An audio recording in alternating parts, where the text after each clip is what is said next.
To understand Lashon HaKodesh, first of all, we have to contrast it to other languages. Other languages in the world are symbolic by nature. For example, I look at my socks, and my socks are made out of probably something called nylon. Why is nylon called nylon? Why? Who knows why? What does that mean? Oh, very good. So the DuPont company had a branch in New York and London. So they called it nylon. Is there any intrinsic meaning to nylon? No. You know, if you look at that cord, actually the cord doesn't have it, but if you look at sort of extension cords are made out of something called bakelite. Why are extension cords made of bakelite? What is chemistry majors? What does bakelite stand for? Backup light. What? Backup light? No, not backup light. So what does it stand for, bakelite? Well, actually, it was a Dr. Bakelite who invented it. There's no intrinsic meaning. It's just that's the name of the discoverer. What language is Hebrew the most similar to? Aramaic. Greek. Aramaic? Arabic, Egyptian. Egyptian, Greek. What else? Bukharian. Bukharian, no. English. English. Not Greek. Greek is Latin. Greek is Latin. I'm going to suggest that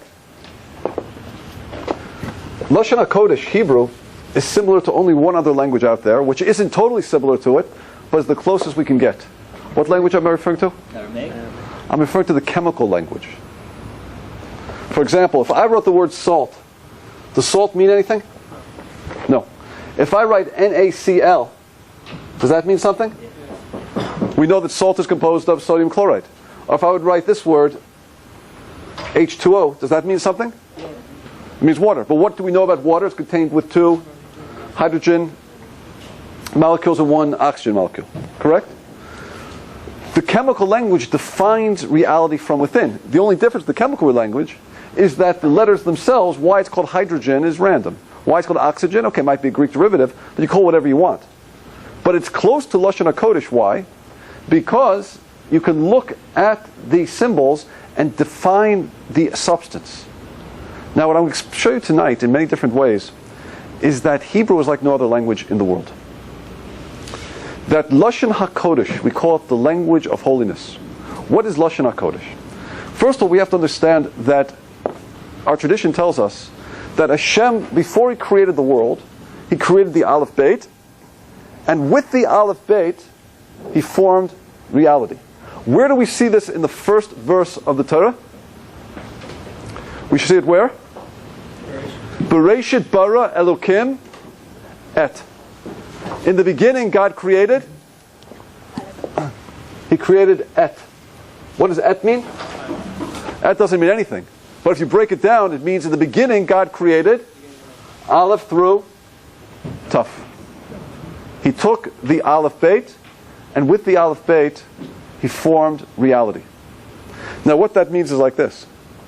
It means that if I knew the Aleph Beit, and I knew what every letter of the Aleph Beit means, and if I knew what reality was, I could form the language myself. Let me repeat that. If I knew the Aleph Beit, if I know what every letter means, because each letter is a building block, and I know what the essence of something is, love, hate, war, whatever it might be, friendship, death, I could form the language myself. Now, of course, God gave us a head start. What did He do? He gave us the Aleph Beit. He explained the meaning of the letters to us. He gave us the words that He used to form reality. So all we have to do is an alphabetical analysis of the words and the letters, and we could find out very deep secrets about reality. Just as you could look at H2O and define what water is. You could look at NaCl and describe what salt is. So tonight, what I'm going to do with you is I'm going to take you through some of the letters, and then we're going to look at some of the words. I'm going to take apart the letters together with the word, and we're going to see what the reality is made of. That's called Lashon HaKodesh, a language like no other language. And that's why when we daven, by the way, especially on holidays, we say, Hashem, you've chosen us from all the nations, v'chart v'kol ha'amim, u'v'chol ha-lisho not, which means all the languages. Did you ever ask yourself, why are we saying the languages? Because the language is not of Hebrew. Hebrew is a close cousin. The language of Lashon HaKodesh, the Holy Tongue, is a language that gives you an insight into reality, which means you have an insight into God like no other language. And that's why it says at the time of Mashiach, the whole world's going to speak Lashon HaKodesh. Everyone's going to speak it, because God's reality is going to be so clear, you have no choice but to define it by what it is. Let's take a look a little bit as we get going here. First of all, just let's talk a little bit about how do we know, first of all, what a letter means. If a letter is the building block of reality, so we have to know what a letter means. How do we know what a letter means? We have 4 traditions. Number 1, we know what a letter means by its meaning. Aleph, we'll talk about soon, means the champion, the strong one. Beit means a house. Gimel and Gamal is a camel. Dalet and Delet is a door. Hey means to give. Vav is a hook. Zayin is a sword. Each letter means something. So that's the first insight we have into a letter. Second insight we have into a letter is the shape of a letter. The way letters are shaped is very important. Third insight we have is the numerical value, something which we call gematria, which I'm going to do through a little bit tonight. It's very important. Numerical value. The fourth clue we have to the meaning of a letter is something very interesting. The first time a letter appears in the Torah, when that letter begins the root of a word, that word will define the letter. For example, when is the first time that Beit begins in the Torah, where it begins at the beginning of a word? It's not a preposition or a suffix. No, Bereshit, it means bo'in. That's a preposition. Bara. So we understand the letter Beit has an idea. It's a house, something created. When is the first time we see Aleph in the Torah? Bereshit bara Elokim. So the idea of Aleph is related to the idea of Elokim. Now it's interesting. The claim is, of course, that God took the Aleph Beit and He formed reality. He created the physical world by taking the letters and forming them. Therefore, if you undo the letters, you take them apart, you'll see what the world is made of. You know, it's very interesting, by the way, this is kind of cute, but it's more than cute. In every language, everybody just read Harry Potter? Who did not read the 7th book of Harry Potter? Oh, I'm so embarrassed. I won't spoil it for you. Harry does not die. Oh, he does. Oh, but in any case, it's... What's the word that every language uses if you want to create something from nothing? What's the word that every language uses? In Russian, what do you say? Abracadabra. Good. In Spanish, what do they say? Abracadabra. In English, what do you say? Abracadabra. In Harry Potter, what do you use to kill somebody? Or if you use an abracadabra curse, something like that? Abracadabra in every language sometimes uses this formula, which means let me create something from nothing. Now, what is our claim? That God created something from, right?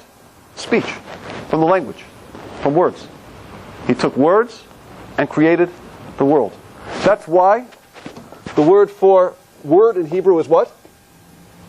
The word for word is davar. And the word for thing is davar. Same thing. Right? Because a thing is created through the word. God took the letters, made the word, and the thing came to existence. What's the word that we say when you create something from nothing in every language? We say, let me write it in Hebrew. Abra. Abra. Dabra. Abra. She's with the Aleph. Abra.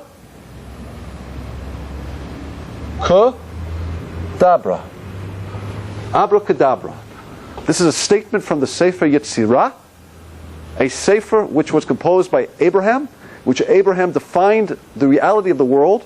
And if we read it and we break abracadabra into what it means in Hebrew, let's look at it. Abara kadabra. I will create as I speak. God formed reality through speech. Abra kadabra. Abara kadabra. I will create as I talk. Just a coincidence that the whole world happens to say abracadabra, isn't it? And our Holy Zohar says God took speech and formed reality. Very fascinating. Well, let's go a little bit into some interesting things now.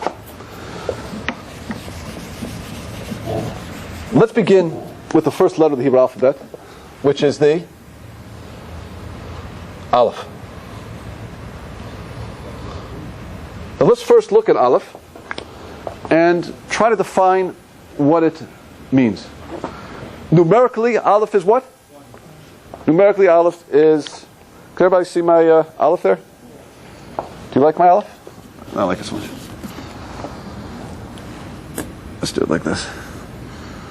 Okay. Oops. Numerically, Aleph we know is 1. Aleph is also the Aleph. As Hebrew speakers means what? 1,000. Well, that's interesting. Okay, 1,000. The word aluf in Hebrew. Let's look at the meaning of the word aluf. What does it mean? Well, it could mean a champion, or it could mean a general, right? The head of the army is called the aluf, right? That's a general in the army. Aluf, a general. If you look at the word, you just vowel it a little differently. If you put an E under it, what does ilef mean? Ilef. You say, Hatza'ah me'alefet. Me'alefet means, or it could be to train, ilef. Or me'alefet could mean wise, wisdom. Aleph also is the word for wisdom. Okay? Let's go a little deeper. Suppose we look at the Aleph and we break it into if we spell it out. We pronounce it Aleph, but let's spell it out. How would we spell it? We'd spell it with an Aleph, a Lamed, and a Pei. Okay? Aleph. Let's subdivide it a little bit. El in Hebrew. What does El mean? El means power. Power. For example, Lavan says in the Torah, he says, Yesh lekel biyadi, yesh le'el biyadi. There's power in my hand. El means power. The letter Pei. What's a Pei in Hebrew? A Pei is a mouth. What does a mouth do? What's the job of a mouth? To speak, to express things out. So what does Aleph mean? Aleph means power expressed. One of the scriptures of God is Aluful Sha'olam, the one who's constantly empowering the world. We understand that if God would cease to empower the world for one moment, the world would cease to exist. Hashem is the Alufo Sha'olam. He constantly expresses His power out at every moment into the world. So we understand that Aleph actually always has to do with Hashem. It always represents the most spiritual point of reality, which is God. How do we see it? Of course, numerically it's 1. God is 1. It means aluf, which means the general, the champion. It means ilef, which means wisdom. But let's go a little deeper. Supposing we were to write out these letters over here. We took this aleph here and we wrote aleph. It's drying up here. We wrote like this. Aleph, Lamed, Pei. Right? Aleph. Let me cross the last. Because I remember what we wrote here. If we wrote it out, we would write it like this. Aleph, Lamed, Pei. Okay? Right? Aleph. Just writing it out. Aleph, Lamed, Pei. It's interesting. What does the letter Lamed mean? Lamed means to teach. What did we say Pei means? Mouth. Where is the origin of speech? The origin of speech has to do with something very spiritual to the human being. As we look in reality, we know that no other animal could speak except the human being. In fact, the Torah tells us, when did we develop the ability to speak? When we received the neshama. When we received the neshama, we became a ruach b'mallah, which means a creature that can speak. Speech is a function of having a divine spark inside of us. It's interesting. Aleph Lamed Pei means God teaches the mouth. Speech is a function of the divine aspect of who we are. So do we see how it works? Aleph, when you see it, will always bring us right back to God. Take a look at the gematria a little bit. If you look at the Aleph, it's composed of 2 yuds and a vav. What is the numerical value of yud? 10. What's the numerical value of vav? 6. What does it equal? 26. If you spell God's name, yud, hey, vav, hey, what do you have? Yud is 10, hey is 5, 6 is, vav is 6. Do the math. 5, 6, 5, and 10. 26. You hear how it works? With composed within the letters themselves, it brings you right back to the point of God. Now take it a little deeper than that. Let's do a little bit of a gematria. On the other side, Aleph Lamed Peh. The gematria of Aleph is what? 1. Gematria of Lamed is 30. Good. Gematria of Peh is good. Add them up for me, somebody. 80, 31. 111. 111. Back to the 1. 111. Aleph always brings you back to the point of God's oneness. Whenever an Aleph will occur, anywhere in Lashon HaKodesh, therefore it will always refer to Hashem. See how it works? Now it's interesting, by the way. If you were to spell Aleph backwards, put the Pei first, Lamed second, and Aleph, Pele. What does Pele mean? Pele means a wonder, amazement. Why is that? Because if you want to understand Hashem in this world, you're never going to get there. The finite mind can't comprehend the infinite. Therefore, you're going to look at this world and you have to realize there's always going to be wonder. There's always going to be amazement. There's always going to be Pele. You could use your mind to go as deep as you can to try to perceive God, but don't think you'll get there all the way. Recognize there's going to be Pele. God this way is Aleph, backwards is Pele. Understand there will be parts of life that the human mind will not be able to comprehend. And that's why, of course, we have to have something which we call emunah, trust. What's trust? Trust means where the mind can no longer go, where reason ends, faith begins. Trust is a point of the heart, right? Trust has to do with something which is deep down inside of you. It's in the heart. That's why, by the way, when we say Shema Yisrael every morning, how many times? Twice a day we say Shema Yisrael. What do we do with our hands when we say Shema Yisrael? Cover eyes. We cover our eyes. Why do we cover our eyes? We cover our eyes because, what are we saying? Hear, O Israel, Shema Yisrael, Hashem Elokeinu, Hashem is our God, Hashem Echad. Hashem is one. What does it mean when we say God is one? It doesn't mean He's one and not two. That's not what it means. It doesn't mean like the little girl came back second grade, first day of second grade. She says, I know how old God is. So her mother says, how old? She said, God's two. Two? What do you mean God's two? Well, last time my teacher told me He was one. So, we're saying that God is one. It doesn't mean He's one and not two. That's not what it means. When we say Hashem Echad, it means everything in reality, every molecule in creation is being directed and controlled at every moment by the Almighty. That's what oneness means. That's why it says when you stub your toe down below, it was decreed above. When you make money in business, it was decreed above. When you lose money in business, it was decreed above. When you get sick, it was decreed above. When there's a war, it was decreed above. When there's pain, it was decreed above. God is micromanaging His creation. That's what oneness means. Echad. But you know what? I don't always see it. I don't always understand it. God, I know You're behind sickness, but I can't always detect what the goodness is. God, I know You were behind the Holocaust, but I'm stuck. I don't always know what the goodness is. I know You're behind all the homicide bombers in Eretz Yisrael, but I can't always perceive the goodness. So what do? I take my hand, I put it over my eyes, and I say, Echad. God, You're one, but I'm in darkness. I have to be emotionally real with myself. Part of understanding You means that I have to accept the Pele, the wonder, the amazement of what I cannot understand. I have to let my heart go where my mind can't go. Now listen to me just for one moment. What's the color that we have in Hebrew that illustrates trust in God? What color? Nope. Close. White. Why white? When you look at white, the white light, is white light really white, or when you refract it under a prism, what do you notice? You notice Roy, G, Biv. Red, orange, yellow, blue, green, indigo, and violet. But you know what? Those colors are hidden. Right? White means what my eye perceives is only a small part of the reality. The real texture, the rainbow of what's really there is hidden.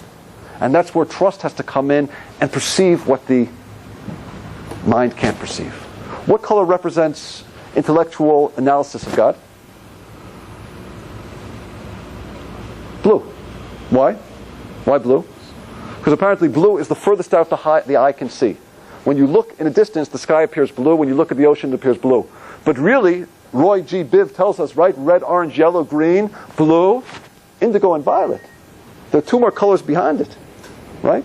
But the farthest you can use the mind to go with physically is the blue. It represents the idea of using the mind to go out, introspect, understand. White symbolizes the idea of having trust.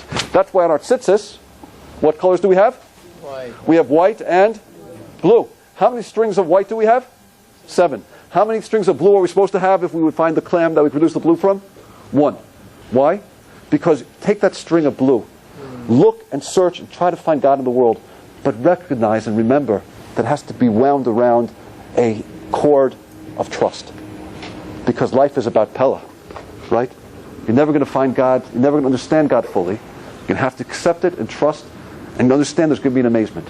Use your mind, go as deep as you can, but the infinite mind can't understand the finite.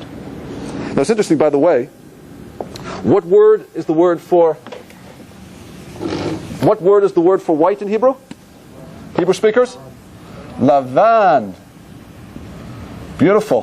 What 2-letter root do you see in the word Lavan? White? Lev. What does Lev mean? Heart. That's interesting. Nun. Nun's an interesting letter. You know why? It's the longest letter in the Hebrew alphabet. It's the idea of going as deeply as you can into something. A nun means a grandchild. Something that goes out and out and out from you. What does Lavan symbolize? The idea of taking your heart and letting your heart go as deep as you can. That's why it symbolizes trust. Blue. What's the word for blue in Hebrew? The word for blue is chachol. Look at this. Chachol. Chachol is blue. Did I spell it right? I hope. Chachol is, what does koach mean? Strength, power. What did I say labed means? To study, to learn. It's the power of learning and studying. Blue represents the idea of trying to perceive God with your mind. The power of learning. White symbolize lev nun. Taking your heart and go deep with your heart. That's why it represents trust. Do you hear everything interconnects? Okay, let's go a little deeper now. We haven't gone deep already. Go a little deeper.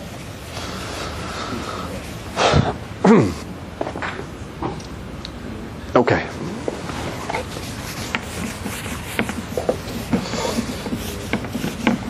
Oh, one small thought we have to keep in mind. We mentioned that Aleph means numerically is 1 and is also Aleph, which means 1,000. Wait, if God is all about 1, why does the same letter mean 1 mean 1,000? And not only that, what is the first time God appeared? First time the letter Aleph appears in the Torah? Bereshit bara Elokim, which is good because it's good. Why? Because Elokim, of course, is one of the names for God. Yeah, Elohim, Elokim. So of course we know the first time the letter appears teaches us the meaning of the letter.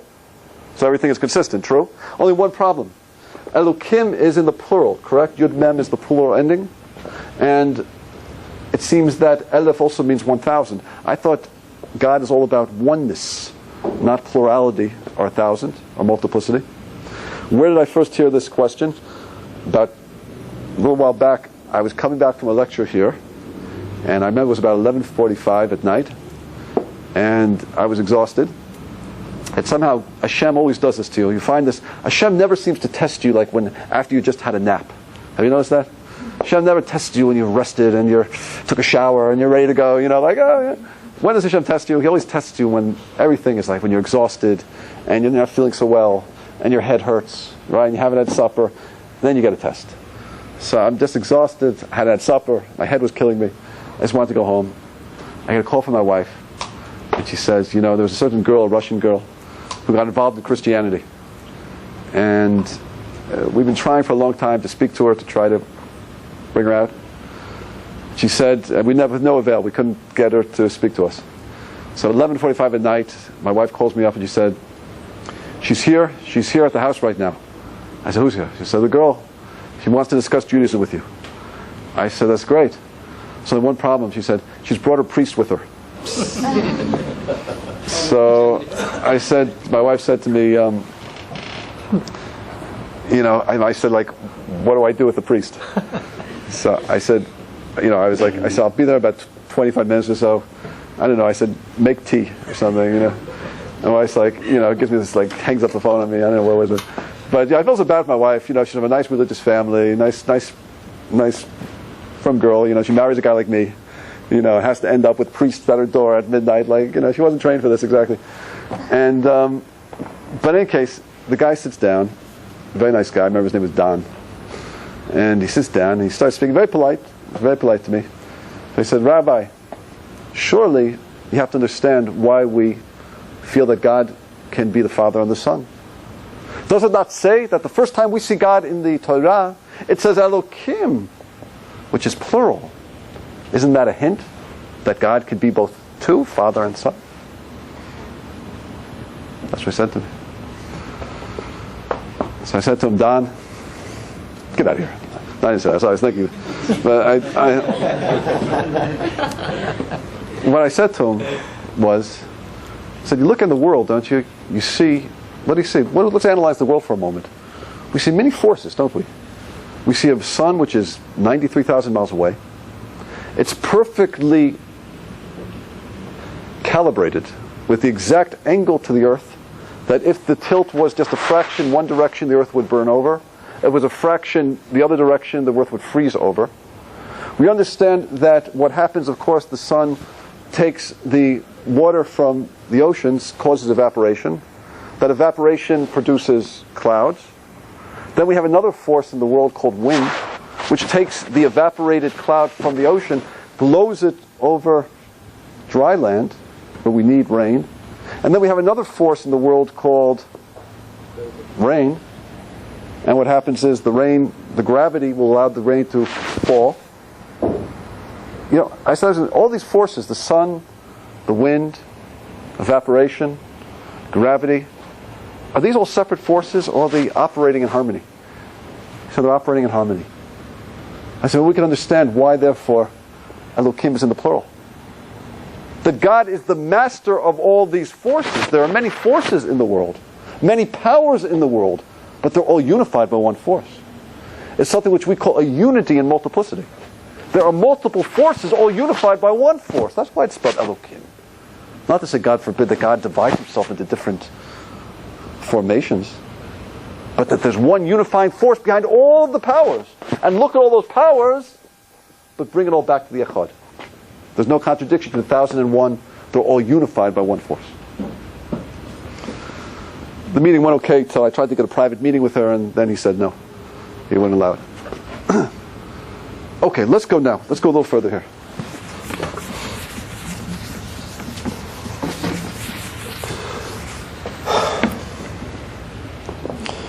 Let's take a look at the word for the human being. Before we do human being, let's just take a look at one word that has to do with one of the forces that God created in reality, called snow. Snow is something which God created, an aspect of nature, true? How do you say snow in Hebrew? Look at this. Shelig. Do a little gematria with me. Shin is 300. Lamed is 30. Gimel is 3. What happens when it becomes snow? Right? It freezes. It's condensation. The water molecules keep getting smaller and smaller and smaller, contracting and contracting and contracting until you have snow. Look how that reality is expressed in the numbers. 300 goes to 30, goes to 3. A contraction of the water molecules to produce snow. It's interesting. Nature is defined to be... Another word, just a quick word. What's the word for pregnancy in Hebrew? Harayon.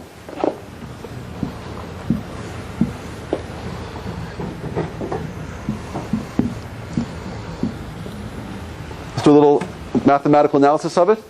Hey is what? Reish is 200. Yeah? Did I spell correctly? Yeah, there is no vav. No vav. No vav. Well, how do I spell? Pregnancy? Yeah, how you spell for me? Without all. Hesh, rate, Yud. Heish, rate, Yud. Vav, nun. Beautiful, thank you. Hey is 5. Reish is 200. Yud is 10. Vav is 6. And Nun is 50. Let me see if it works out okay. Add it together, what do we get? 200 and what? 271. How many days in a pregnancy are there? Assuming that a month is approximately 30 days. 9 times 30 is 270, but some months are, of course, more than 30 days. And some months are 28. 271. The gematria of pregnancy is the exact amount of days in a pregnancy. That's interesting stuff. You know, it's interesting if you go just a little bit further in nature. You writing this down, anybody? Good, I don't want to forget it. Okay, it goes like this. The word for nature in Hebrew is hateva. Let's call it hateva, which means the nature, right? Hateva. We'll write a different pen here. Hateva. Can anybody read that?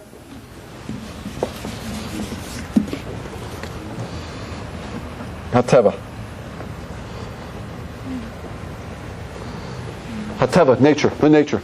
Little gematria of Hateva turns out to be what? Ayin is 70, Beit is 2, 9, Tet is 9, Hey is 5. Do the math for me. 86?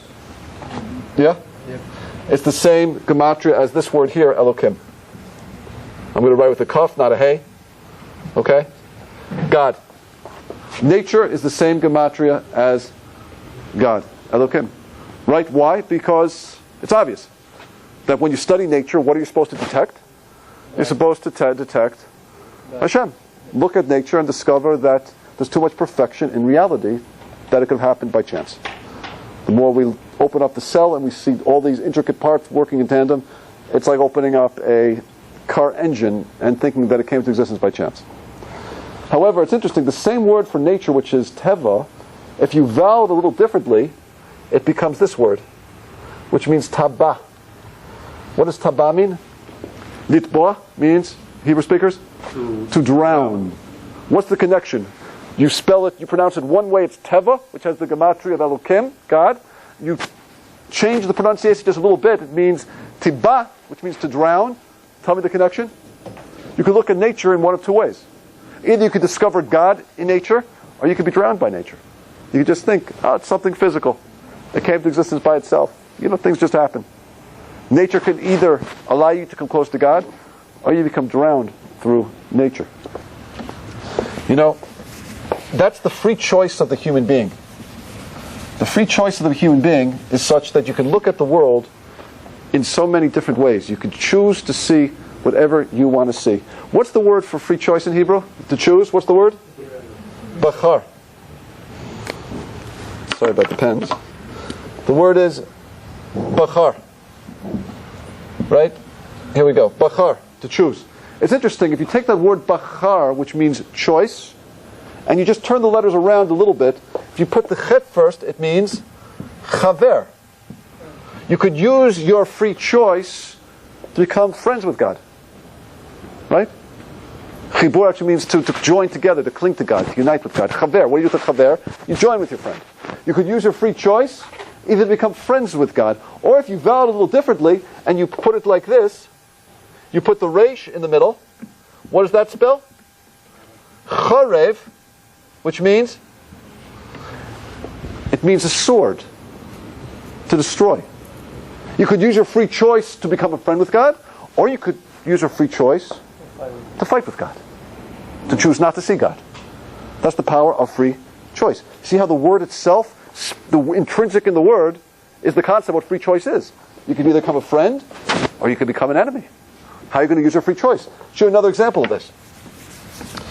We have a word in Hebrew for pleasure. That's the word called onig. Right? Onig. It's interesting. Onig means pleasure. Aleph Nun Gimel. You put the letters a little differently, and you spell nega. What does nega mean?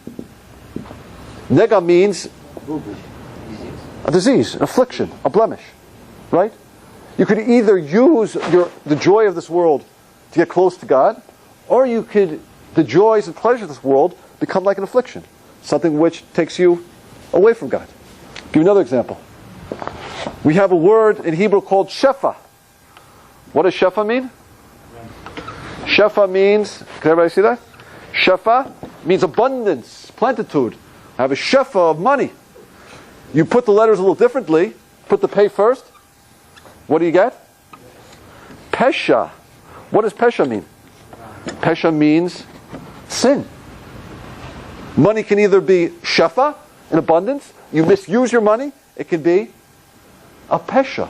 It could be poshea. I could sin with it. I'll give you another example of what I mean. The word for somebody who's rich is somebody who is has osher. Let me write it in big letters. Someone who is an ashir, right? He's rich. Let's see, he has osher, which means wealth. Okay? It's a great thing to have money, is it? Oh, sorry, I spelled it wrong, sorry. It's, right. To be, yeah, I spelled it right, I'm sorry. Usher. He has wealth. He's ashar. He's wealthy. Well, let's see. Is wealth a good thing or is wealth a bad thing? Depends what you do with it. Put the resh first and it spells Russia. Russia means someone who is evil. Do you hear that? How in every word you have free choice to decide what you're going to do with it. The reality of this world is everything I can utilize my free choice to get close to God or disconnect from God. See how it works? Every word works like that. The design of the language is so phenomenal.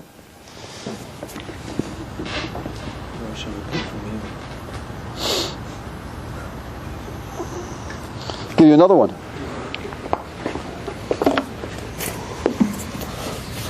How about the word for pain in Hebrew? The word for pain is another word we call tsara. Tsara. Right? Tsara. Why does God bring pain to a person? Is pain something which is good or something which is bad for a person? Tsara, difficulties, troubles. Are difficulties in life designed because God loves us or because He hates us? Well, of course, in Hebrew we understand that everything that God does has to be good. Everything has to be a manifestation of His love. We flip the letters around and we put the resh first, and we have ratzah.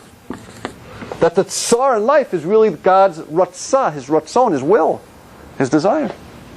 For whatever reason, the trouble wakes us up. It reminds us that we have limited time in this world. It reminds us we have to change our personalities. It reminds us we have to use our money better. It reminds us that we have to take life seriously. It reminds us that we're maybe getting too caught up in things that are physical and not focusing on the spiritual. Even within sarah, difficulties, we see the word ratzah, which is God's desire. How about another word? The word for intense pain is a word called sar, right? Sar. If you look at the word sar, let's see what words we see in it. First of all, we divide it up. What does air mean in Hebrew? Air means what? Air means to be awakened. To be awakened. That's interesting. Turn air around, and what do you see? You see ra, correct? Ra, things that are bad in life, which are bitter, are really designed to air, to awaken us. God sends difficulties our way. Why? To remind us, like we said, that life is short, that we have to get serious, that we have to focus on reality. Sometimes we get very comfortable feeling that we're very permanent on this planet, which is not true. So Ra comes to awaken us. Now let's take a look at what Tsar means. What does the letter Tzaddik mean in Hebrew? Well, the letter Tzaddik means what it means. It's a tzaddik. What's a tzaddik? Tzaddik is a righteous person. What makes a righteous person a righteous person? Are people born righteous? Nobody's born righteous. When you see that we're born with the neshama, that's tahara. But people that become extremely righteous, it means they've worked on themselves. All children are born with naturally selfish impulses. A tzaddik means he's mastered who he is, so he's completely unselfish. Is it difficult to master who you are, or is it easy to master who you are? I'd say it's difficult. A tzaddik, actually, the letter tzaddik in Hebrew means a tzaddik. Tzaddik really means force, koach, power. What makes a tzaddik is he powerfully rules over himself. He resists, he fights, he controls himself. That's a tzaddik. Now look what it means. What's tsar, what's pain, therefore? A powerful awakening. When God brings pain our way, He's giving us a powerful wake-up call. Here it works, everybody? Let me ask everybody a question. Is there such thing as punishment in this world? Is there such thing as punishment in this world? Absolutely not. Punishment is not a concept that applies to this world at all. Everything that God gives us in this world is designed in order to help ourselves correct, to grow, to direct us, to help us fulfill our potential. Punishment, as we understand punishment in terms of you did something wrong, there's a consequence, that is a concept that might apply to the next world because there has to be consequence to our action, otherwise life is meaningless. But in this world, there's no such thing as punishment. Everything that God brings our way is designed in order to help us correct ourselves, to fix ourselves up. Alex? Why would the word in the Lashon HaKodesh tzar? Sar. Well, what does sar mean? As we defined it. Sar means pain, means a powerful wake-up call. Analyze yourself. Do tshuva. Reflect, grow. You're off on the wrong path. You're getting too caught up in your money. So I'm going to take away a little money. It would hurt so much when I lose money in the stock market. But God, maybe you're trying to teach me that money's not what it's about. Maybe it's about serving you. I'm getting too caught up in the physical world. It's a powerful wake-up call to get reality clear. Let's look at the word for punishment in Hebrew. There's a word that we have, but what's the word? Let's analyze it. Who knows the word for punishment in Hebrew? The word is this word, onish.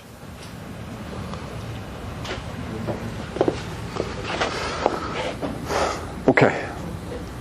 Onish. Do you see the word onish? Let's analyze it under the analysis of the Holy Language. The letter ayin. What does it mean, letter ayin? Well, what does it sound like? Ayin. Ayin means an eye in Hebrew. Ayin. The letter ayin actually means an eye.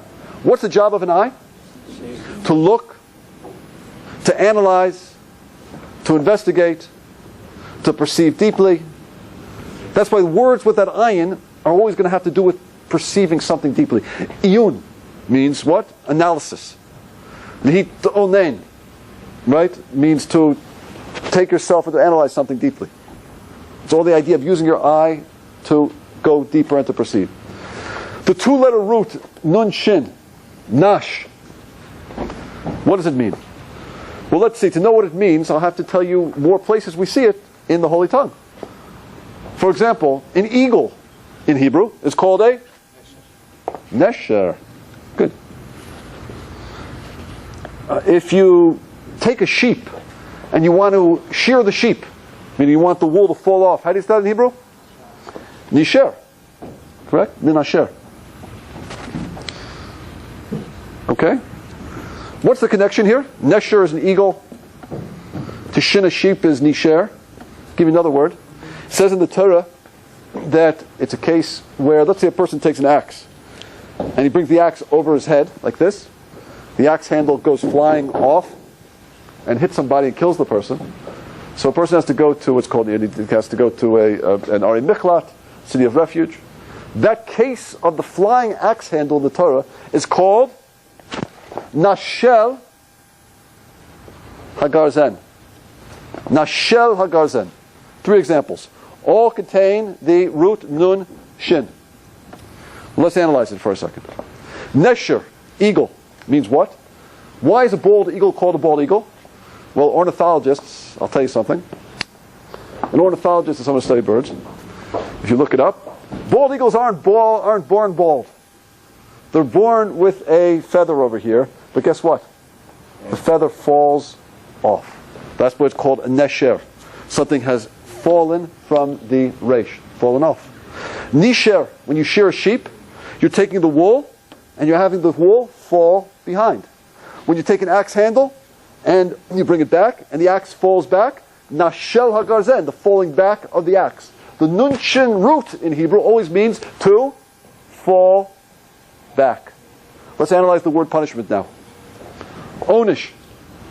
What does it mean? Do the analysis for me. Onish. Something happens in life. It's painful. You lose money, you have sickness. The car gets into an accident, chas v'shalom, right? Gesundheit. Yeah. Things happen in life that are painful. God, what are you doing? I feel like such a punishment. Wait a minute. Rabbi Kraft told me there's no such thing as punishments in this world. But there's the word onish. God created that word onish to mean something, so what does it mean? Let's analyze it. Oh, ayin, investigate, use your eye to perceive, look deeply, nash, that you've fallen. Ayin, nash, perceive that you've fallen back. Get up. It's not to punish you. There's no such thing as punishment. God's trying to correct us. Get back on track. Look that you've fallen. Get up and do it again. That's an onish. See how it works? There's no such thing as punishment in the world. And that's why, Israelis, like who speak the language, who don't think about the language, will say, lanish, nachum, nachum, it's an onish. Nothing punishment. But if we just do a little bit of a language analysis, we understand that, wait a minute, what they think means punishment doesn't mean punishment. It means look deeply that what? That you've fallen back. What happens when you fall back? Get up. Do it again. God's love for us is so intense. It's like the only thing we can explain in this world is like a parent's love for your little child, your baby. The most exciting time in life as a parent is when you see your little baby starting to walk. Because it's so amazing. Why? Because it doesn't make any sense. They should be crawling, and all of a sudden they stand up, right? Now they're walking. But usually what happens, they fall. They fall back.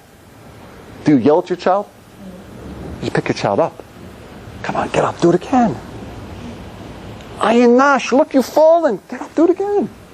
When God directs us that we've fallen, it's not because He's punishing us. He wants us to get up and do it again. Try again. That's His love for us. Oh boy, it's deep language. How it works, everybody? It's a deep language. No other language in the world like this. It's a chemical language. It's the language of Kedusha. Just as I was, just go back to balance for 1 second, as long as we're jumping around. When your little baby gets up to walk, it's so exciting. One reason it's very exciting is because, as I mentioned, it doesn't make sense. It's more natural to crawl.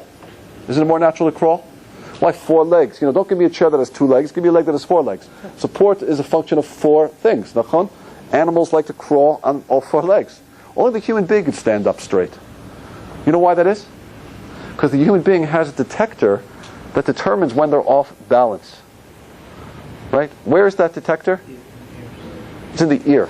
Right? The balance is in the ear. How do you say ear in Hebrew? You say ozen. Ozen. Right? Now ozen means ear, correct? Ozen means ear. It's an interesting word for ozen. Why? Because it's the same root in Hebrew as izain. What does izain mean? Balance. How did the Hebrew language know that the place of balance in the human body is in the ear? When did modern science discover it? About the turn of the century. A little later even. About 1920. How come the Holy Tongue has known this for the last 5,765 years? Because the creator of reality defined it. The ear is the source of balance in the body. But it's even deeper than that. It's the point of physical balance, and it's the point of spiritual balance. What do you do when you feel unbalanced in life? You feel you're not doing what's right. What do you do? Well, you what? Music. Music is one way. You feel that you don't know what you're doing in life. What am I doing? Doing the right thing? Am I doing the wrong thing? I don't know what to do. Listen to the voice. Yeah, you listen, right? Go and listen. Ask somebody advice. Now, the person that you're going to ask for advice, of course, hopefully will be somebody who can give you advice, which is advice from God, which is the Torah. So hopefully you'll speak to a rabbi, you'll speak to somebody who knows, somebody who's wise in the ways of God, which is the ways of Torah. Now, if you look at that little analysis, what do we say Aleph means? Aleph means? Of course, we know that Aleph means God, right? The letter Zayin, if we spell it out, means Zan. What does Zan mean in Hebrew? Hazan es ha'olam kulo v'tuvo, nourishes. Nourishes. Zan. And Nun is, the first time you see in the Hebrew, in the Torah, refers to Nefesh, which means the body. Nefesh. So if you spell the letters out, right? Aleph, Zan, Nefesh. God nourishes the person. The point of physical balance is the ear, and the ear is the point of spiritual balance. Nice?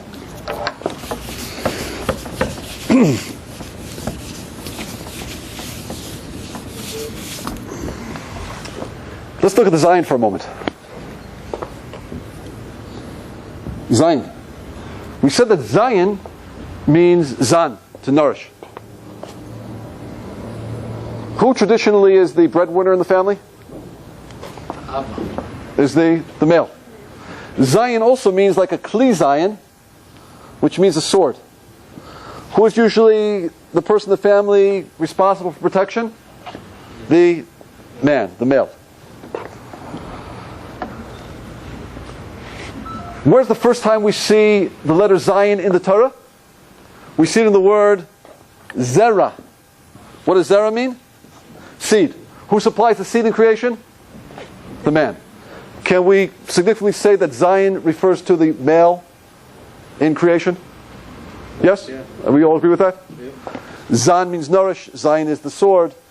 Zerah is seed. First time it appears in the Hebrew language, in the Torah, is seed. Zion always refers to the male. What letter refers to the female? It's this letter right here. Gimel. Now let's analyze the Gimel for a moment and see why. We're going to do the Gimel in sorry. Gimel. Okay, this is the Gimel. Is that good, Gimel? Yeah, that's great. Gimel. Gimel, if we spell it out, means what? It means Gamal, a camel. One thing it means, of course, is a camel. What else does Gamal mean? Gimel. Gamal Chasadim. A Gimul Chasadim. What does Gimul Chasadim mean? Gimul Chasadim means kindness. It's interesting. If you vowel it a little differently, you have Higamel. What does Higamel mean in Hebrew? It means to wean a child off milk. Gimel means to do kindness, and you just vowel it a little differently, and you have Higamel, it means to get a child off of milk. Now wait a minute, that seems to be a contradiction. The same letter that means kindness is the same letter that means to stop giving a child kindness. What's the connection? Kindness. What's the greatest kindness you could do for somebody? To create them to be self-sufficient. That's why the letter that means kindness, Gamal, Gimul, means kindness, Gimulut Chasadim, is the same word in the Hebrew language that means to stop doing kindness. Because the greatest kindness you could do is to help somebody be self-sufficient. That's why the Rambam says the highest level of charity is when you can set somebody up in their own business. Their own business, that now they can do it themselves. Or it also says, that's the greatest thing you can do for someone. To have them in a position now where they no longer need you. Because it's very embarrassing when people need you. Help them to get to a place they don't need you. Now it's interesting, a little analysis shows of the letter Gamal, of the Gimel. If you break it up even further, if you break the Gimel further, it's Gimel Mal. Let's take a look. Gimel means, what do we say Gimel means? To do kindness, right? Mal, what does Mal mean in Hebrew? Mal means? Well, it means a couple things. Mal means to, like milah, to cut off, right? Do kindness to the point where the person can be cut off from you. That's the highest level of kindness. True? Where's the first time that we see the letter Gimel in the Torah? We see it by this word, Gadol. We see it by Gadol. What does Gadol mean? Something which is big. Now what's the connection? Let's take a look. Break it down to its core parts. Gimel, of course, we know means to give. Dal in Hebrew means what? What are dalim? Poor people. Give to somebody as poor until they become gadol. Right? Till they become large enough that they no longer need you. Now, why do we say that this letter represents women? Because what does a woman do with a baby that's in her womb? She nurtures it and provides for it, a perfectly calibrated environment, until the fetus no longer needs to be in there. Then she lets it come into the world. She gives to the point where she could cut it off from her. That's the idea of a woman. And the man is the Zion. He's the Zerah. He's the seed. He provides, he nourishes, and he defends. Okay. Now let me show how beautiful this language is. If Gimel is the female letter, And Zion is the male letter. What's the letter for and in Hebrew? Right? It's the letter Vav, like this, Vav. Vav means and. If you look at it, what does it look like? It looks like a hook. Doesn't it look like a hook? It means a hook of Vav. The first time you see it in the Torah, when it's not an and, but part of a word, it says Vavei haparochet. The hooks of the curtain. Vav means and, because what does and do? It's a conjunction. It hooks two things together. Correct? Okay, everybody. How do you say a married couple in Hebrew? How do you say married couple?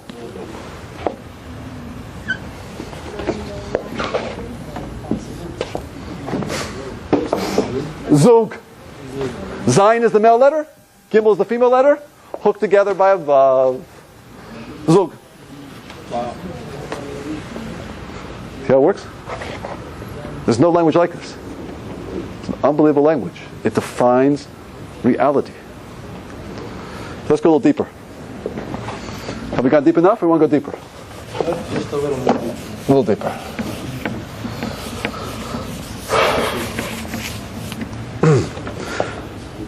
Let's take a look at the word for the human being. What's the word for the human being? Okay, Adam. We're going to tell different words. One word is Adam. Good. Give me another word for the human being. Another word is Ish. Good. Give me another word. Anosh. Good. Give me another word. What? Avi? Avi? The father. No, for a human, for a human being. Avi. Or Gether, maybe Gether. Now look at this, very interesting, these words. All these words, what did we say Aleph means in the Hebrew language? Aleph always has to refer to the highest point in spirituality, the number one, right? The idea of the Aluf, the champion, the wisdom, the idea that God's name is spelled out there, 2 years in the above, 26. Aluf She'olam, the one who's constantly empowering the world. Whenever you have an Aleph, how do you pronounce Aleph, by the way? Listen to this. How do you pronounce Aleph for me? Listen to me pronounce Aleph. Listen carefully. Silent. Aleph is the only letter in the Hebrew alphabet. There's no sound. You have to give it a vowel in order to sound it out. Every other letter, of course, has a sound. Right? Aleph, there's no sound because it's something totally spiritual. Beautiful? Now listen, all the letters for the human being all have to do with how they relate to the Aleph. Let's see. Adam means the Aleph rules over the Dam, the blood. It's a high-level person. And Ish means Yesh Aleph. There is an Aleph. It means a person who's trying to get in touch with spirituality. Enosh means, what do we say Nash meant? Like in the word Onish? To fall back. The person's fallen away from his Aleph. He's a person who has lost track of what life is about. Gether means someone's in the mitgaber. He's striving to get back on track again. All of humanity is always going to be a relationship to how he's relating to the essence of who he is, which is his Aleph, his Hashem. Now let's take a look at one of these. Let's take a look at the word Adam. If we break Adam into its component parts, let's see what we have. We have Aleph, which of course we know is God, and we have Dam, which is blood. What's the essence of the human being? Well, we know we're two parts. We're created in the image of God. We have the divine Elokim, Neshama, and we have Dam, blood. Why is blood the perfect description of the physical part of who we are? Well, there are 93,000 miles of blood channels in the human body. 93,000 miles. We were to take all of the different arteries and veins in the human being and lay them out head to toe, we would have 93,000 miles in every human being. As we would circle the world how many times, Moshe?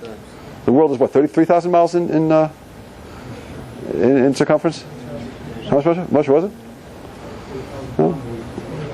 Okay, 40,000 kilometers, whatever. To go around the world 2.5 times every human being. That's the blood. Now it's interesting, by the way, a little gematria of blood is fascinating because what is Mem? 40, right? Everybody with me? Mem is 40. Dalet is what? 4? That's 44. Who supplies the blood? How many partners are there in creation? 3. You have God, mother, and father. Who supplies the blood, the physical part of the human being? Mother and father. You have the Av, and you have the Aim. What's the gematria of father? 1 and 2 is 3. Aleph is 1, Mem is 40. What do you have? 41 plus 3 is 44. That's interesting. Aleph, Av, Abba, and Ima, Abba, Aim, is the same gematria as blood, right, in Odom. Because the mother and the father supply the Dam. That's nice. When a person dies, what leaves the human being? The Neshama separates, right? And the only thing that really dies is what? Is the Dam, correct? What's the word for death in Hebrew? Met. Look at Met. What is the gematria of Met? Let's see. Mem is 40. Tet is 400. Add it across. What do you get? Don't add the zeros and everything together. 400 plus 4. What do you have? Right? 4 plus 0. Right? You have 44. Same gematria as Dam. What dies is the blood. The neshama stays on for eternity. Good? Cute? Yeah? So you get 44. Oh, break it down. Right, Mem is 40. Tet is 400. So it's called a gematria katan, where you add it across. 4, right, just take it 4 plus 0, take it across, 444. Right, you have 444, but don't add the zeros, you have 44. Okay? But it fits nicely, because what dies is the blood, the neshama stays on for forever. Okay? Let's go a little further. Yeah. That's nice. Cute. That's nice. Now, if we said that the essence of the human being is that we have Adam. We have a spiritual aspect of who we are, the Aleph. We have a physical aspect of who we are. If we go after the physical aspect, of course, it's the same gematria as mate, which is death, right? If you think all you are is something physical, there's no purpose for you, right? What a person has to do is you have to come in contact with their Aleph. Now, it's interesting, by the way. The reason the human being is called Adam is because we're created from the Adamah. Adamah. What does Adamah mean? Adamah means earth. It means earth, the soil. Question. Does earth, soil, have any real value to it? Yes and no. Is there really any difference between the soil on 57th and Park Avenue and the soil out in, Main Street in Nebraska? Yes. Very little chemical different composition. I dare say. It costs much more on Park Avenue. You know why? Why? That's true. Per square feet. No, absolutely. Absolutely. But there's no difference in actual substance. But what you do with it will determine its value. Right? The value of dirt is what you choose to do with it. Adama. That's why it's interesting, by the way. The same word Adama, meaning earth, if you vowel it a little differently, means it can mean Adama, which means dirt, which has no real value. Or if you vowel it a little differently, it can mean Adameh. Adameh means I will compare myself. I will be like. I will be domeh, comparable to what? To God, to the Aleph. That's the free choice of the human being once there again. You could be Adamah, you could be dirt, or you could be Adameh. I will be domeh, compare. Domeh means to compare. I will compare myself to God. That's your free choice. What do you want to be? You want to be like dirt, or you want to compare yourself to God? Now, it's interesting. Take the word Adam and shift the letters around just a little bit and put the mem first. And what do you have? You have ma'od. What does ma'od mean in Hebrew? Ma'od means more. The job of a human being is to become more, to become greater. What are you going to be? Don't sit back and rest on your laurels. Your job in life is to grow and become ma'od, more. Well, let's contrast that for a moment. What's the word for animal in Hebrew? Behemah. Behemah. What does behemah mean? It means animal. Let's look at the words. Behemah. Ba-ma. It is what it is. Does an animal have to try to grow, to become greater, to be anything? No, a dog is a dog is a dog. You never hear anyone telling a little dog, like, stop eating off the floor. I tell my little son, stop eating off the floor. Why? Because I want to become more. I want to become greater. An animal is bama. In it is what it is. There's no need to grow. Interesting. What's the essence of the human being? The essence of the human being is what? What makes us different from the animal? That we're created in the image of Hashem. Let me show a little analysis over here. You having a good time? Everybody having fun? Yeah. I'm having fun. I'm having a good time. Everybody? Let's take another look. Let's take a look. Adam. What did we say the gematria of Adam was? Dalet Mem was 44. Aleph is 1. So the gematria is 45, correct? The essence of the human being is what? They're created in the image of the God, in the image of Hashem. Our job in life is the Aleph has to rule the Dam. The Aleph has to control the physical side of who we are. Because the essence of who we are is God-like. Right? This week's parsha, the Holech B'drachim. Be like God, go in God's ways. Just as God is merciful, you be merciful. Resemble God in all ways. Let's take a look. We spell God, one of the word names for Shem is Yud-Hey, Vav-Hey. Correct? Of course, we look at that gematria, what does it mean? It's 26, right? Yud-Hey is 10, plus a Yud is 20, plus a Vav is 6, correct?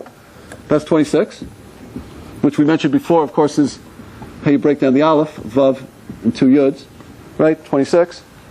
But let's take a little deeper. Watch this. I spelled right for you, so I'll mess it up. Let's spell it like this. If you spell these letters out, let's spell them out. Let's spell it out. Yud, Hey,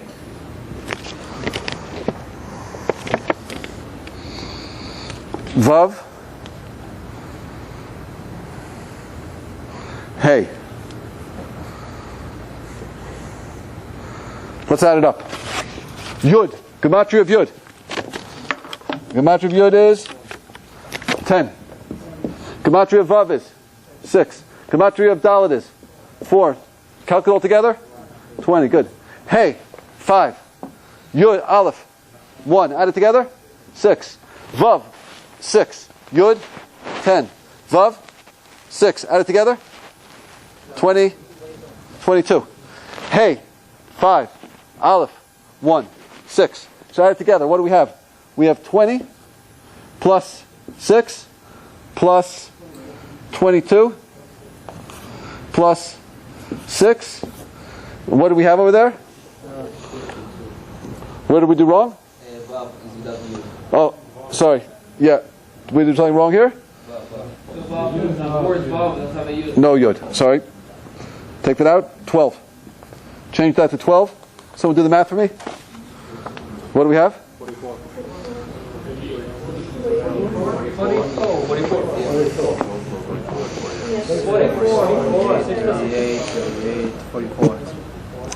32. It's 44. Something's wrong. It's supposed to come out to 40. It's supposed to come out to 45. I think Vav is supposed to with an Aleph. I think the Aleph. Let's try it again. Vav. Oh, very good. Thank you. Help me. Save me. You still Vav like this. Vav. Therefore, Vav is 13. So it's 20 plus 6 plus 13 plus 6 is 45. Did everybody get that? You spell out God's name, Yud, Hey, Vav, Hey. The gematria comes out to 45, which is the exact gematria of Adam, 45. Why? To teach us that the essence of the human being is that we're created in the image of God. Come on! That's pretty good. This, yeah? What's that? Yeah, mark it. Yeah, from this. Okay, here we go. Last couple examples. Let's take a look at the word for truth. The word for truth in Hebrew is met. It's a nice word. Why? Because what is truth? Truth means reality. If you see part of the picture, is that truth? No. If you see the middle of the picture, is that truth?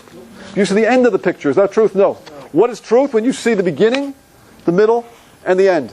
Aleph is the first letter of the alphabet, Mem is the middle letter of the alphabet, and Taf is the final letter of the alphabet. That's what truth is. The essence of life, of course, is what? That we're born to an aim, to a mother, and we die, right? We have a mate. That there is death. Now let's take it a little deeper. Numerical analysis. Aleph is 1. Mem is 40. Taf is 400. Add it together, gematria katan, like this. You add it, what, you have 441, but then you add it together? 9. What's interesting about the number 9? Number 9 is the only number in all the numbers that no matter what you multiply it by, it comes out to 9. 9 times 1 is 9. 9 times 2 is 18. 1 plus 8 is, right, is 9. 9 times 3 is 27. 2 plus 7 is 9. 9 times 4 is 36. 3 is 9. Right? 9 times 5 is, right, 45 plus 9. 9 times 6, 63. 6 plus 3 is 9. 9 times 7, 72. 7 plus 9. 9 times 8, 81. 8 plus 1 is 9. 9 times, right? Whenever you multiply 9 by, we'll always come back to 9. Give me a number. 147 times 9. What's 9 times 7? 9 times 4. 36. 42. 9 times 1 is 9 plus 13. Yeah? Add it together. 9.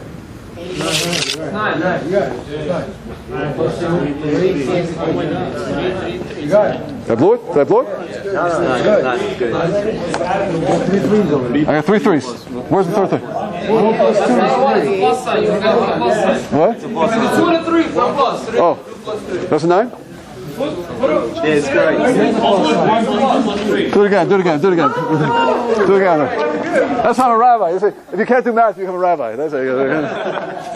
Okay, let's do it again. 147 times 9. Do the math for me. 9 times 7. 9 times 7 what? What? Okay, 1323. 1323? Yes. Okay. We work it out? 4, 6, 3 is 9. Good, beautiful. 9, whatever you multiply 9 by. It's embarrassing. You know, my father is It's okay. it's, the record. My father is an astrophysicist. You know, he's a very famous astrophysicist. My brother happens to be a scientist. My mother is a PhD. My sister is a doctor. You know, I know why I became a rabbi. Okay. Okay. Here we go. Whatever you multiply 9 by will always come back to 9. Because what does it teach us about truth? It teaches us that if something is true, no matter what form it's in, you'll always be able to identify it. That something's true. Truth is 9. No matter where it is, you'll always be able to identify it. One more example. Let's take a look at an interesting word. A famous word at Emmett College Outreach. We have a zillion lectures based on it.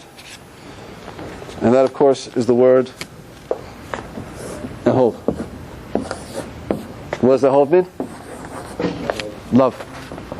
Let's define love from the point of view of... Oh, sorry, wait. Go back. Before we do love, one more example. Oh, this is my favorite example. Adam. One more example by Adam.